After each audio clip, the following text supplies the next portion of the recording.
A warm West Coast evening. A glamorous city bathed in silvery moonlight. A criminal element walking arm in arm with high society. And a masked woman who challenges their power. The Domino Lady.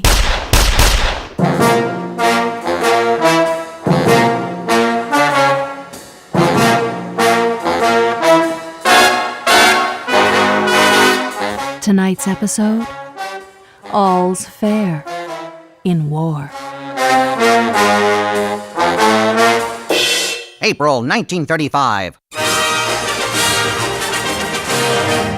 While the American prairie land was being ravaged by the infamous Dust Bowl, the city of San Diego was preparing the California Pacific International Exposition, a spectacle designed to draw thousands of tourists and hopefully millions in revenue.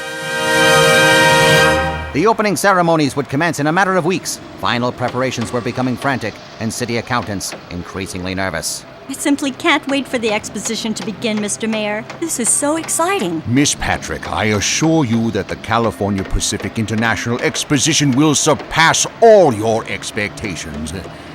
At the same time, well, I can't thank you enough for your financial backing in this endeavor. Please, Mr. Mayor, it's nothing. My father loved the city of San Diego, despite the fact that he spent so much time in Los Angeles. Yes, well, he was quite busy in the DA's office. Ellen Patrick, there you are. Raj, what are you doing here? Well, the exposition committee is retaining me as security expert. I'll be in San Diego for a few months. I have to make certain everything at the expo goes off without any trouble. Mr. Mayor, I'd like you to meet Raj McCain, a very dear friend of mine. Raj, this is Mayor Percy J. Binbo. Oh, how do you do, young fella? I know who you are, Mr. Mayor. Don't worry about a thing. The expo will be the safest place with me here. Oh, I'll bet. It's something else, isn't it? All the different sections with the different architecture. You'll never believe what they'll have on display soon. Like what, Raj? You weren't in the Crime Doesn't Pay exhibit? Only long enough to see the fingerprint exhibit. My fingers are still smeared from the ink. They're exhibiting a 17-pound machine gun. Not to mention an armored car that belonged to none other than John Dillinger. My goodness. To say nothing of the actual $1 million bill on loan from the Federal Reserve. Mr. Mayor, we need another photo of you with the construction crew, please. Work. Never fails. I'll be right back, my dear. Mr. McCain? Yeah, Moxie. I'm gonna start my rounds. If the Crime Does Not Pay exhibit's clear, I'm gonna lock it up. Okay, Moxie. Let me know if there's anything wrong. Moxie? Yeah, that's his nickname, and he's got plenty of it. He was a San Diego cop, but Dan Carley, the Expo's administrative assistant, hired him for security detail. Rough-looking fellow, isn't he? Well, being tough is a plus for a cop. So, how long's it been? A while. You're looking well. Honestly, I didn't expect to see you. Yeah, me neither. So, Ellen, do I have a chance to, spend some time with you while you're here? Raj, don't start that already. We'll do some catching up later tonight. At City Hall, Mayor Benbow introduced Ellen Patrick to the Expo's other backers. Samuel Benton, Expo Supervisor, and Dan Carley, Expo Administrative Assistant. So, Miss Patrick, the exposition meets with your approval. So far, so good, Mr. Benton. I only wish the public would feel the same way. What do you mean? Damn it, Carley, I told you. Mr. Mayor, Miss Patrick's donation on behalf of the exposition has been very generous. I only feel it's right that she knows. Knows what, Mr. Carley? The mayor and Mr. Benton originally tried to make this event an official World's Fair. Unfortunately, plans went awry. Mr. Benton? Now, Miss Patrick, don't be alarmed. Yes, we approached the World's Fair Committee, but this would have conflicted with their plans for next year. Rubbish! The World's Fair Committee had no faith in you, and neither do I. You little weasel. Gentlemen, that's enough. You should be ashamed of yourselves behaving this way in front of... Don't apologize, Mr. Mayor. I am no stranger to seeing men argue. I'll bet. Excuse me? Carley, if you don't shut your filthy mouth... Then I'll continue to say objectionable things, and you will be powerless to stop them. Jerk. Miss Patrick, I'm so sorry. All right. Someone tell me what that was all about. Carley wanted to be appointed as exposition supervisor. My contribution was greater than his. And now he's assistant supervisor? Only insofar as his title is concerned. He fought me on nearly every decision, trying to show me up. Excuse me for a moment. Yes, Gladys. Mr. Mayor, there's a call for you. That fathead was given everything. First, his father turned over an accounting firm. What? Then, politics maneuvered him into a minor office. He's trying to be a big wheel now. As long as this quarrel doesn't hurt the expo. Good Lord. All right, I'll be right down. What's the matter? It's the exposition. There's been a break-in at the Crime Does Not Pay exhibit of all places. Gladys, tell my driver to meet me out front. Vandals? Worse, the U.S. Mint exhibit was burglarized. The $1 million bill has been stolen.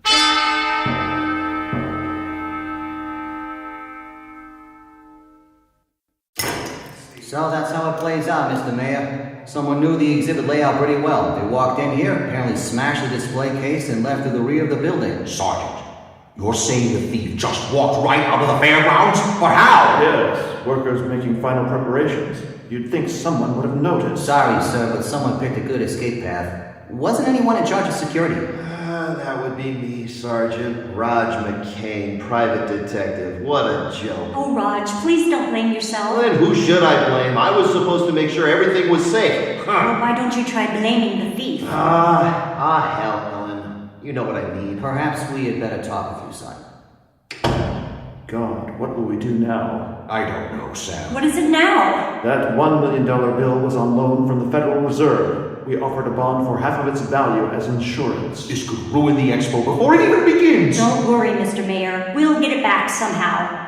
We? I mean, the police will recover it. I'm certain of that. I pray that you're right, young lady. This could spell disaster for San Diego's economy.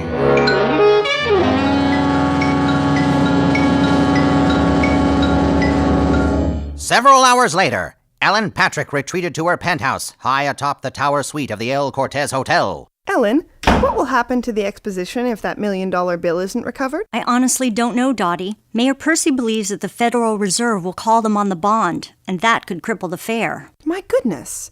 That would take the city's economy down with it. Possibly. Why would anyone risk stealing it? Where on earth could they possibly spend it? It's worth $1 million, and it's useless at the same time. I agree, Dottie. That's exactly what I thought, and why I don't believe this is an ordinary theft. What do you mean? There have been financial problems surrounding the expo, not the least of which is the friction between Dan Carley and Samuel Benton. Shall I prepare your evening clothes, Miss Patrick? Yes, Dottie, the mask and cloak with it. I am going to tour the fairgrounds after dark as the Domino Lady. It was nearly 9 p.m. when Ellen Patrick, disguised as the Domino Lady, circumvented a fence at the southern end of the fairground. The exhibit is toward the north. We'll have to walk down the midway. Ellen, that isn't safe. There's certain to be guards here tonight. I know, Dottie, but I must look for clues on my own. Now, if we're careful, we can cut through Zorro Garden's nudist colony. What? Shh! The expo is going to have an actual nudist colony? I didn't believe it either at first. Let's go. Ellen Patrick and her assistant, Dottie Jaster, carefully made their way through Zorro Gardens, using their flashlights sparingly. This is it. Crime does not pay. Someone wasn't listening. Stop it. Hand me the lockpick. Head back to the car. I'm going in alone. What a horrid place. John Dillinger's armored car. 17-pound machine gun. Oh, some of the most grisly crime scene photographs ever taken. Why would anyone be interested in this? I should talk, though. How many young ladies decide to wear a mask? Hold it right there. Who? What the devil? I don't believe it. I thought someone just made up those stories about a woman in a mask, but you really are the Domino Lady. Now just take it easy, Raj. I can explain. Raj? How do you know my name? I mean... You were casing this place, weren't you? That's how you knew the groundskeeper's schedule, and that's how you knew my name. No, you're mistaken. Now you return to the scene of the crime. Were you interrupted before, or wanted something else? Or perhaps there was no time to plant your calling card and make you look like an even bigger fool. Now listen, McCain. So now it's McCain. I can explain. David, I can have the other security people here in a few minutes. Wait until I break the news that I've captured the Domino Lady.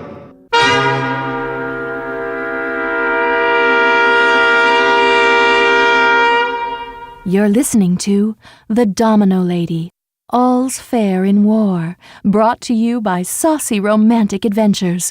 Thrill to the Domino Lady's continuing exploits in saucy romantic adventures, on sale in the beginning of October with the new thriller Black Legion by Lars Anderson. Ellen Patrick confronts a criminal enclave whose weapons are intimidation and racial intolerance. How will the glamorous masked manhunter meet their challenge?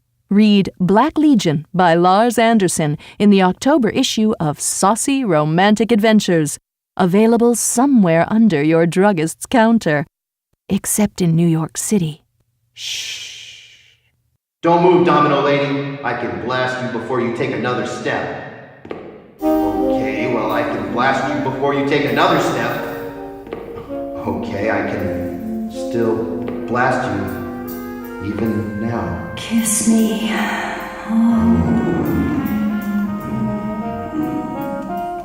You fool. Put down that gun. Huh? Oh, sure, I mean, hey, wait a minute. You broke in here. I'm placing you under arrest. Well, not just yet. I need to interrogate you first. We need to find out more about you. I won't allow you to strip search me on the first date. I don't think you're in any position to demand anything. I think I'm in a better position than you realize. A .22 caliber pistol? I don't mean to pry, but where the hell did you have that hidden? Maybe once we know each other a little better. I sincerely hope so. My place for a nightcap? I'd love to, dear, but not tonight. I have to escape before those pesky police arrive. Oh, then. It wouldn't help if our next meeting had us separated by a jail cell. I don't want anything to separate us the next time we meet, and I hope there's a next time. Oh, there will be a next time. Next time.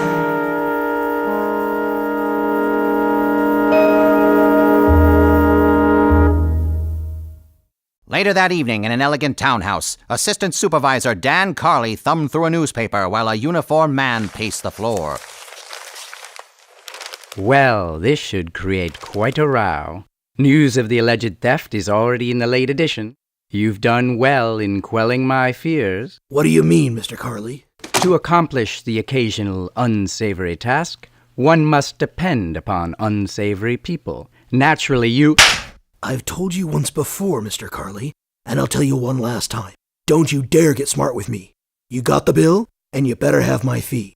Understand? Yes, I understand. Good. Let's settle it. Freeze, gentlemen. What the? A woman in a mask? No wrong moves, and no one gets hurt. What's the meaning of this? I've heard enough to convince me that you're responsible for the theft of the $1 million bill from the expo. The Domino Lady. You're for real? This gun is for real. I'd curtsy, but I don't want to take my eyes off of you. Yeah, well, the feeling's mutual. My dear lady, what brings you here this lovely spring evening? She already told you, jackass. No sign of forced entry. Someone knew the guard's schedule. Of course, one of the guards would know the layout, the schedule, and may even have a key for the exhibit. So what? Everyone else is probably figuring that out right about now. Yes, but they aren't circumventing the law to reach you, and I am. Now come across with it. Young lady, if you avert your eyes to the right and up a bit... The $1 million bill! Naturally. You must be stupid, Carley. You have it framed on display in your own townhouse apartment? Why not just put a sign on the front lawn? I was planning to return it, gift-wrapped, now that Moxie has tested the expo security for me, and I find it incredibly lax. Naturally, when one of the guards, namely Moxie, is a thief. You'd better watch your mouth. Come on, just try it. You little... I checked up on you. You were hired as an expo guard, even though you were bounced off the San Diego police force. I resigned. Internal Affairs couldn't prove anything. You shouldn't have roughed up those suspects. I'll rough you up, but good. Old habits die hard, eh, Moxie? By the way, your lip is bleeding, Mr. Carley. For heaven's sake, take the bill and be gone. All right. I'll just help myself to it and this lovely frame. I'm sure the authorities will have questions for you later, gentlemen. Good evening. Are we just gonna stand here and... Yes, we are. This is perfect.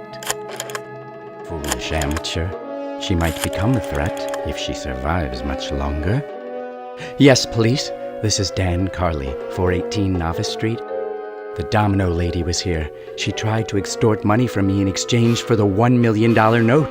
Yes, please hurry, in case she returned.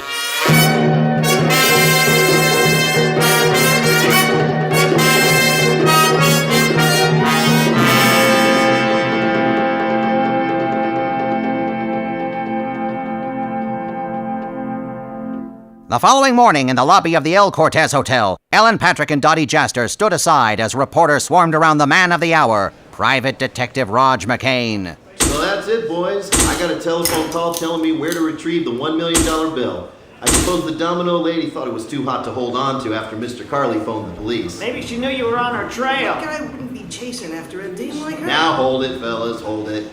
I'm not so sure that she's all bad. There might be more to this than we think, and I intend to find out what. Mr. McCain, you actually met the Domino Lady? Close enough that I could reach out and touch her, and I did. Attaboy, McCain. Next time, kiss her for me. Please, he recovers the bill, becomes a big hero, and he's making kissy face with the Domino Lady. I knew I should become a private eye. Okay, fellas, that's all for now. Any more questions, I'll be at police headquarters later. The sergeant will be happy to pose for pictures with me and the bill. All's well that ends well, eh? Well, the $1 million has been recovered, and I'm back in everyone's good graces. I'm not so sure, Raj. Huh? Oh, Ellen, come on. You reached out and touched her? Yeah, to try and arrest her. Ellen, we're all packed. The bellhop will bring the bags down momentarily. What? Ellen, you're leaving, but we barely had any... I know. We just haven't been home in Los Angeles or San Francisco for weeks. Hello, Mr. McCain. My, but you look handsome, posing for your photographers and all. Huh? Oh, thanks, Dottie. Excuse me, Raj. Ms. Patrick. Mr. Benton. Just coming to say goodbye. Oh, no goodbyes. We'll see you at the opening of the exposition next month, sir. Well, I may not return for the opening. What do you mean, sir? Dan Carley has been gloating in the press about the theft. I've had enough. I'm stepping aside as the expo director. What? But Sam, everything is all right now. You redeemed yourself, young man, but they're passing the blame around even as we speak. Chances are it will land at my feet. To heck with it. I have enough successful businesses in San Diego to keep me busy. But Mr. Benton, if you step aside, then... Dan Carley becomes the expo director, and good riddance. Well, I'm very busy, so goodbye, Miss Patrick, and you too, Miss Jaster. Raj, I'll talk to you later. I better try to talk some sense into him. Excuse me, ladies. Ellen, this has completely backfired. The Domino Lady has been accused of the theft, and now the real culprit will assume control of the expo. Dottie, give this $20 bill to the bellhop and tell him to take our suitcases back upstairs. You mean? Looks as though the Domino Lady's work in San Diego is just beginning. The expo got off to a rocky start, but now things appear to be heating up just when Ellen Patrick thought she could smooth everything out. What will happen now that the slimy Dan Carley is in charge of the exposition, and now that Raj McCain has been caught two-timing with his old girlfriend in disguise? Why don't we save that for next time?